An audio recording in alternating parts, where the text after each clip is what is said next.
Hi guys, what's up? Welcome to the Phil Studio. Today is a great day. I'll show you quickly how to factory reset your MicroKORG in case you encounter a program bug or anything that you suspect might require a factory reset.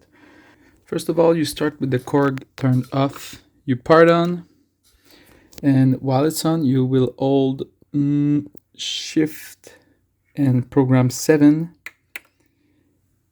You'll see PLD, and now with your pinky finger, you'll try to move the cutoff button while still holding Shift to get to the function.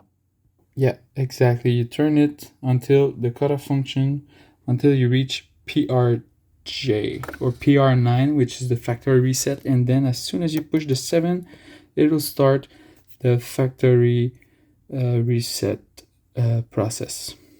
So I hope this helped. See you around. Son, how do you push stop on that?